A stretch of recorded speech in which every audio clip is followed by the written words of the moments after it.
Dungeons. Although it's generally hated on release, it has grown to be one of the most important aspects of Hypixel Skyblock. Top players went from doing floor 3 runs in hardly under 10 minutes to now completing master mode floors in just 3 minutes or less. But how did we get here?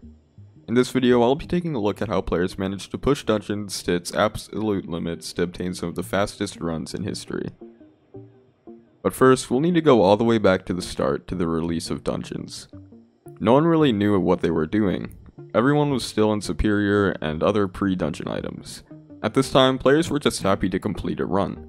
At the start, there were only floors 1 through 3. Top teams quickly started learning how to do dungeons and went on to grind floor 3 consistently. However, it would only give 350 XP, making it very inefficient to grind Catacombs levels. However, that wouldn't stop people from grinding. When floor 4 was released, the highest Catacombs player was at 22, just off of floor 3. But with the release of floor 4, a new method of gaining XP was discovered by 15H. And this was XP running. Because of how slow and annoying the floor 4 boss was, players wanted a different way to grind Catacombs XP, and XP running was just that. All you had to do was clear 80% of the dungeon and then die. This was the fastest method of getting Catacombs XP until the release of floor 5. However, many players were able to get high Catacombs levels off this while knowing no secrets whatsoever, which would hinder their progress in later floors. But I don't want to cover the entire history of dungeons, so we're just going to go all the way to floor 7. At the time, the highest Catacombs level player was at Catacombs 35, but players would soon start making massive progress. And shortly after its release, a team of Linman, Strafe, 15H, Heatran, and Complex Origin would get the first floor 7 completion with a time of 14 minutes and 27 seconds. And runs would only get faster from there. Not too long after, Yarns would get the first Necron handle and sell it to Speed Silver for only 130 mil. This was actually really unlucky for Yarns, typically being the first player to get a 9 is good, but in this case he sold the handle for the third or fourth of what it would be worth later that week. At the time, no one knew the use of the Necron's handle due to the recipe for the unrefined Necron's blade to be bugged. And shortly after Speed Silver showed off how good the weapon was, every top player went for one. Players kept learning new strategies to do faster and more consistent runs, and mods like terminal solvers were developed to help aid the process. However, some mods may have went a little bit too far in this case, but we'll get back to that later. As runs got more consistent, the best teams managed to get Hyperions to increase the speed of clearing as well as to increase damage to Necron. And only 9 days later, a team made up of Strafe, Yarns, 15H, Underscore Dungeons, and Complex Origin would get the first major world record at a time of 4 minutes and 44 seconds. Only 9 days, and the time was reduced to a third. Players had maxed the speed of clearing, and the only way to increase DPS from that point on was Cata levels. So the only way players could increase the speed of runs would be secrets. Most players had already learned all the secrets and knew them like the back of their hands. The only thing to speed up was routing. Top players had started going to solo dungeon floors to practice secret routes to increase their speed, and this was when a very important item started to surface: the Stonk. The Stonk could allow players to quickly mine through walls to open chests or collect secrets. This was very important in Trap Room. Instead of spending 30 to 45 seconds completing Trap Room, you could quickly mine through a few blocks to open the chest. This method could save an insane amount of time on runs, allowing players to consistently get faster runs. However, another thing that needs to be considered is RNG. Like any record runs in any game, it will require a lot of luck. Depending on how many doors it takes to reach Blood Room, it could be anywhere from 15 seconds to Blood Rush to over a minute. We also have to take into account other puzzle rooms and default mob rooms. Getting a puzzle like Ice Fill or Water Puzzle or Bomb Defuse could add up to a minute of time to a run. Additionally, some rooms with a large amount of secrets will obviously take more time to complete, such as Rails or Super Tall. And as you know, most players very much dislike aspects of RNG such as this. To be on pace for a very fast run, just to stumble upon Bomb Defuse can be very frustrating. So of course, players did everything in their power to eliminate as much RNG as possible. This is where the Shadow Fury came into play.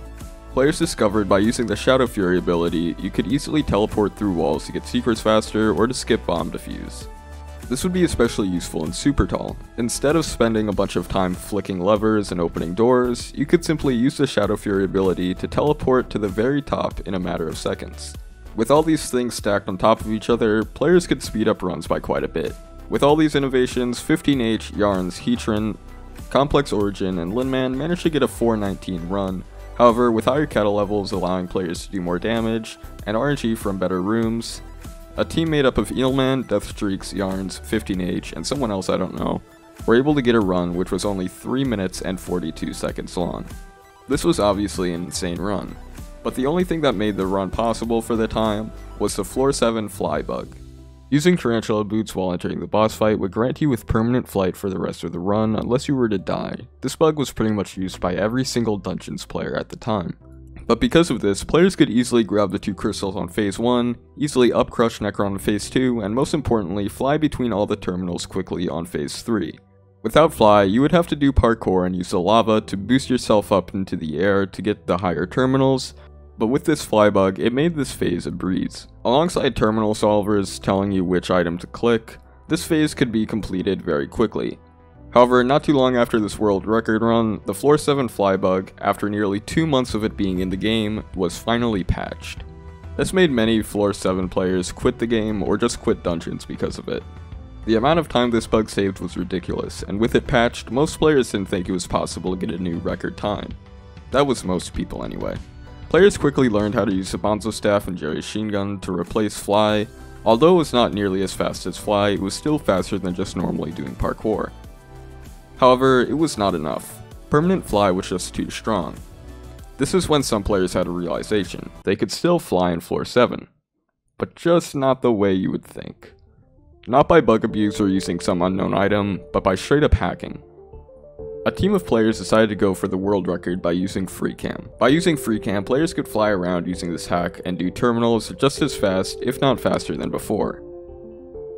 And around this time, the mod Hail 9 was developed. It allowed players to create ghost blocks, instantly throw bone meringues and sword swap, and most notably, complete terminals in the matter of seconds. In combination with FreeCam, this mod sped up runs so much that one team managed to completely destroy the past 3 minute and 42 second run by a total of 1 second. Yeah, just a 1 second difference, bringing it down to 3 minutes and 41 seconds. Although it's not that much of a difference, it showed that there was still potential to beat the record by a substantial amount. But it wouldn't stop there. Other teams continued using this. This allowed a top team to combine fast secret routing and clearing, good RNG, and just 1 or 2 players using FreeCam or Hail to get the current world record at 3 minutes and 26 seconds. Whether the legit players in the party were aware of these players cheating, I'm not too sure. Most players who used Hail 9 and FreeCam are now wiped, but the legit players in the party have kept their world record times. Most players have moved on to Master Mode to grind Catacombs XP, as it's pretty much twice as fast as Floor 7 for 10 times the XP, so it'd be interesting to see if with so many Catacombs 50 players in the game, if anyone will go for the record with or without cheating. But that's all for this video. I know I left a lot out, but if I were to include the entire history of Dungeons and world record progression, this video would be 10 hours long. But anyways, I hope you enjoyed, and goodbye.